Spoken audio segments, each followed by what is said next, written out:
For February 4th of the Bible in a Year Challenge, it's going to be read from Exodus 31 through 32 and Proverbs 15. Exodus chapter 31. Craftsmen, Bezalel and Oholiab. The Lord also said to Moses, "Look, I have chosen Bezalel, son of Uri, grandson of Hur, of the tribe of Judah. I have filled him with the Spirit of God, giving him great wisdom, intelligence, and skills in all kinds of crafts. He is able to create beautiful objects from gold, silver, and bronze. He is skilled in cutting and setting gemstones and in carving wood. Yes, he is a master at every craft. And I have appointed Oholiab, son of Ahisamach, of the tribe of Dan, to be his assistant. Moreover, I have given special skill to all the naturally talented craftsmen so they can make all the things I have instructed you to make. The tabernacle itself, the Ark of the Covenant, the Ark's cover, the place of atonement, all the furnishings of the tabernacle, the table and all its utensils, the lamp gold stand with all its accessories, the incense altar, the altar of burnt offerings with all its utensils, the wash basin and its pedestal, the beautifully stitched holy garments for Aaron the priest, and the garments for his sons to wear as they minister as priests, the anointing oil, and the special incense for the holy place. They must follow exactly all the instructions I have given you." Instructions for the Sabbath. The Lord then gave these further instructions to Moses. "Tell the people of Israel to keep my Sabbath day, for the Sabbath is a sign of the covenant between me and you forever. It helps you to remember that I am the Lord who makes you holy. Yes, keep the Sabbath day, for it is holy. Anyone who desecrates it must die. Anyone who works on that day will be cut off from the community.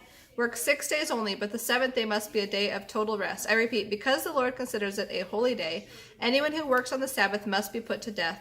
The people of Israel must keep the Sabbath day forever. It is a permanent sign of my covenant with them. For in 6 days the Lord made heaven and earth, but he rested on the seventh day and was refreshed." Then as the Lord finished speaking with Moses on Mount Sinai, he gave him the 2 stone tablets inscribed with the terms of the covenant, written by the finger of God. Chapter 32. The Calf of Gold. When Moses failed to come back down the mountain right away, the people went to Aaron. "Look," they said, "make us some gods who can lead us. This man Moses, who brought us here from Egypt, has disappeared. We don't know what has happened to him." So Aaron said, "Tell your wives and sons and daughters to take off their gold earrings and then bring them to me." All the people obeyed Aaron and brought him their gold earrings. Then Aaron took the gold, melted it down, and molded and tooled it into the shape of a calf. The people exclaimed, "O Israel, these are the gods who brought you out of Egypt." When Aaron saw how excited the people were about it, he built an altar in front of the calf and announced, "Tomorrow there will be a festival to the Lord." So the people got up early the next morning to sacrifice burnt offerings and peace offerings. After this, they celebrated with feasting and drinking and indulged themselves in pagan revelry.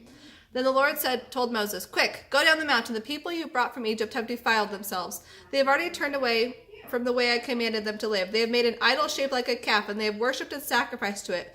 They are saying, 'These are your gods, O Israel, who brought you out of Egypt.'" Then the Lord said, "I have seen how stubborn and rebellious these people are.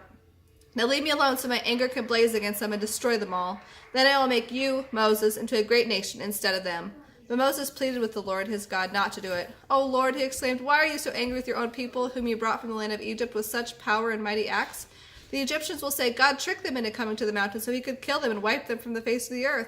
Turn away from your fierce anger. Change your mind about this terrible disaster you are planning against your people. Remember your covenant with your servants, Abraham, Isaac, and Jacob. You swore by your own self, 'I will make your descendants as numerous as the stars of heaven.' Yes, I will give them all this land that I have promised to your descendants, and they will possess it forever." So the Lord withdrew his threat and didn't bring against his people the disaster he had threatened. Then Moses turned and went down the mountain. He held in his hands the 2 stone tablets inscribed with the terms of the covenant. They were inscribed on both sides, front and back. These stone tablets were God's work. The words of them were written by God himself.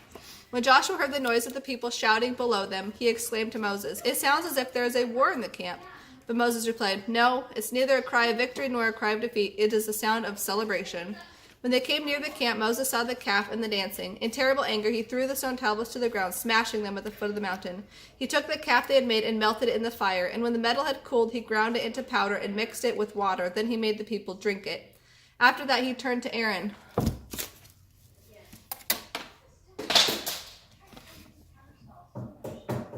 "What did the people do to you?" he demanded. "How did they ever make you bring such terrible sin upon them?" "Don't get upset, sir," Aaron replied. "You yourself know know these people and what a wicked bunch they are. They said to me, make us some god to lead us, for something has happened to this man Moses who led us out of Egypt. So I told them, bring me your gold earrings. Then they brought them to me. I threw them into the fire, and out came this calf.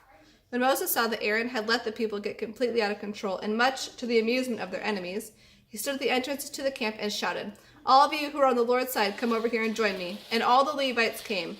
He told them, this is what the Lord, the God of Israel, says. Strap on your swords. Go back and forth from one end of the camp to the other, killing even your brothers, friends, and neighbors. The Levites obeyed Moses, and about 3,000 people died that day.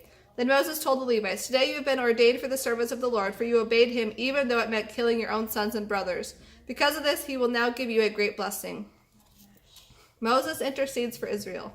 The next day Moses said to the people, you have committed a terrible sin, but I will return to the Lord on the mountain. Perhaps I will be able to obtain forgiveness for you. So Moses returned to the Lord and said, alas, these people have committed a terrible sin. They have made gods of gold for themselves, but now please forgive their sin, and if not, then blot me out of the record you are keeping. The Lord replied to Moses, I will blot out whoever has sinned against me. Now go, lead the people to the place I told you about. Look, my angel will lead the way before you. But when I call the people to account, I will certainly punish them for their sins. And the Lord sent a great plague upon the people because they had worshipped the calf Aaron had made. Proverbs 15. A gentle answer turns away wrath, but harsh words stir up anger. The wise person makes learning a joy. Fools spout only foolishness. The Lord is watching everywhere, keeping his eye on both the good and the evil. Gentle words bring life and health. A deceitful tongue crushes the spirit. Only a fool despises a parent's discipline. Whoever learns from correction is wise. There is treasure in the house of the godly, but the earnings of the wicked bring trouble. Only the wise can give good advice. Fools cannot do so. The Lord hates the sacrifice of the wicked, but he delights in the prayers of the upright. The Lord despises the way of the wicked, but he loves those who pursue godliness. Whoever abandons the right path will be severely punished. Whoever hates correction will die. Even the depths of death and destruction are known by the Lord. How much more does he know the human heart? Mockers don't love those who rebuke them, so they stay away from the wise. A glad heart makes a happy face. A broken heart crushes the spirit. A wise person is hungry for truth, while the fool feeds on trash. For the poor, every day brings trouble. For the happy heart, life is a continual feast. It is better to have little with fear for the Lord than to have great treasure with turmoil. A bowl of soup with someone you love is better than steak with someone you hate. A hothead starts fights, a cool-tempered person tries to stop them. A lazy person has trouble all through life. The path of the upright is easy. Sensible children bring joy to their father. Foolish children despise their mother. Foolishness brings joy to those who have no sense. A sensible person stays on the right path. Plans go wrong for the lack of advice. Many counselors bring success. Everyone enjoys a fitting reply. It is wonderful to say the right thing at the right time. The path of the wise leads to life above. They leave the grave behind. The Lord destroys the house of the proud, but he protects the property of widows. The Lord despises the thoughts of the wicked, but he delights in pure words. Dishonest money brings grief to the whole family, but those who hate bribes will live. The godly think before speaking. The wicked spout evil words. The Lord is far from the wicked, but he hears the prayers of the righteous. A cheerful look brings joy to the heart. Good news makes for good health. If you listen to constructive criticism, you will be at home among the wise. If you reject criticism, you only harm yourself, but if you listen to correction, you grow in understanding.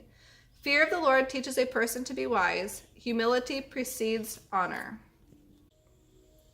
For February 5th, for the Bible in a Year Challenge, you are supposed to reflect on God as Lord of all.